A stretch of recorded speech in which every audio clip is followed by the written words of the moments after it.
Each new day brings new challenges, but AARP only sees possibilities. We're tackling the concerns of our communities and supporting the kind of change that can benefit all of us. Take on today with AARP. Learn how at aarp.org/SD.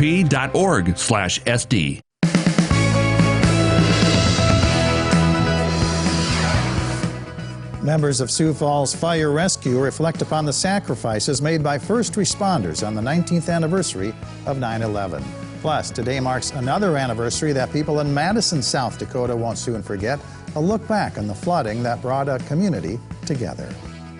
Good morning and welcome to KELOLAND on the Go with all you need to know in news and weather as you start your weekend. We also have your boredom busters coming up, but first, our top story. It's been a somber time of reflection and remembrance as the nation paused Friday to honor the lives lost in the September 11th terror attacks 19 years ago. It's an anniversary that has weighed heavily on first responders everywhere, including members of Sioux Falls Fire Rescue. Captain Dan Schneider brought up a conversation about 9/11 he had with his young daughter. Well, why did it happen to them and not to you? I said, sometimes there are circumstances beyond our control, and we can be as careful as we possibly can, but sometimes things happen that just we can't even fathom. An SDSU student organized a creative way to remember first responders who lost their lives on 9/11. SDSU senior and first responder Jared Fedorchik organized the third annual Campanile Climb Friday. While 250 students took part last year, due to the coronavirus, only 4 ROTC members climbed the 180-step building this year. We do 6.5 times up and down, so technically it's 7 times, but 6.5 times matches the 1,980 steps that the firefighters did to the top of the towers. And we finished at the top just because they didn't have the opportunity to come back down. Fedorchik graduates in May, but he knows there will be another Campanile climb next year with a new organizer. Another anniversary is on the minds of people in Sioux Falls. 1 year ago, people were cleaning up from damage from 3 tornadoes that swept through the city. It was a busy time for workers on the front lines, including emergency dispatchers with Metro Communications. One of the first calls I took after the tornadoes hit was from behavioral health, from a nurse there, stating that the hospital had just been hit by a tornado. Metro Communications ended up answering more than 600 calls within a 3 to 4 hour period. 1 year ago today, streets and homes in Madison, South Dakota were filling with water from the severe weather. The flooding left the basement of St. John Lutheran Church with 3 feet of standing water. Donated clothing and other items available for families in need were ruined by the flooding. It was tragic. We had just taken in so many clothes for fall, boots for kids, winter coats, snow pants, winter coats for men and women. It was just devastation. The community donated enough items to restock the shelves, but the church's clothing ministry is on hold now because of COVID-19. The church has added more sump pumps and a generator in case of future flooding.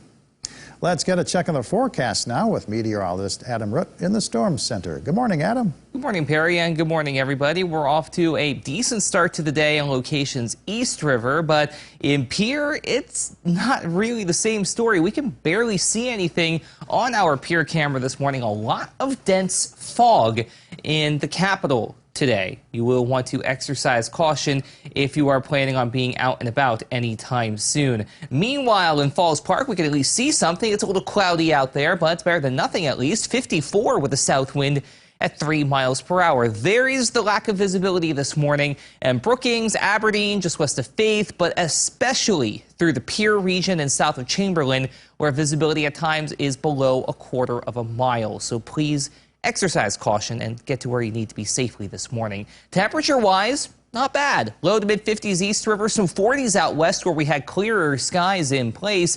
They're also going to stay sunny through the afternoon, which will in turn allow them to warm up a little bit more. The closer to I-29 you go, however, well, the more likely you are to run into cloud cover and a few more scattered showers. This includes anybody headed for day 2 of the Sanford International. Far from a washout. I can't stress that enough. But if you are going to be headed out that way, just exercise caution. Have the umbrella ready just in case.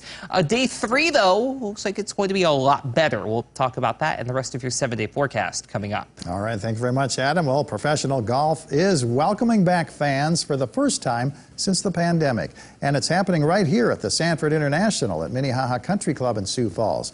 Players with the Champions Tour teed off during Friday's opening round. Organizers are thrilled to have fans back on the course watching and say this tournament could set the tone for other PGA events in the future. All eyes are on South Dakota this week. Let's all stay safe and healthy, and make sure we come out of here with great crowds and a lot of fun, and make the tour and all of us look good, so that we get to go back to doing normal things again and being normal like you guys are here in this state. All players, caddies, and staff get tested. All fans are temperature checked. Now, the gates open at 8 o'clock this morning for today's second round. The first 1,000 spectators will receive a free Betfred Sports koozie. The tickets start at $20. They're available online. The competition runs from 11:15 to 5. The EMC Legends Series starts at 4 o'clock at the 10th tee.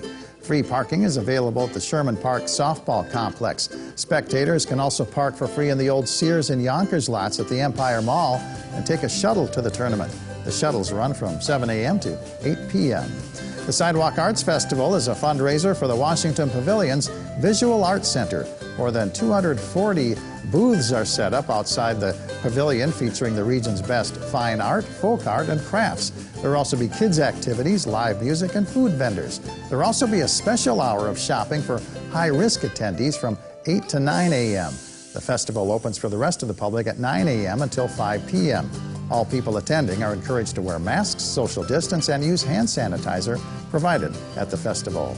The Fall Parade of Homes features more than 60 newly built homes in Sioux Falls, Brandon, Harrisburg, Hartford, Lenox, T, and Wentworth. New this year, some builders have added a virtual tour option to their home listings. People who show up in person are encouraged to bring a face mask to wear inside the homes.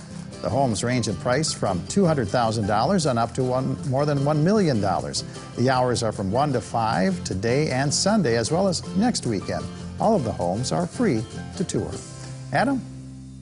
Well, today might be a good day to do that, considering it's going to be kind of dreary with those hit-or-miss showers trying to hang tough through the first part of your day in the Sioux Falls area. If you're west of the Missouri River, it's a pretty nice day. The 60s for temperatures, again, valid for East River locations at about 10 degrees from noon to 5 p.m., and you roughly have what you'll see of West River as we easily get into the 70s in the afternoon and early evening. But we do have some better weather on the way, at least eventually, for East River locations. We do have a few of those showers hanging in there through the early part of the afternoon, but then we gradually clear out overnight, Sunday, Monday, Tuesday, Wednesday for that matter, all looking fantastic. So if you have any outdoor plans through that 4-day stretch, you are good to go.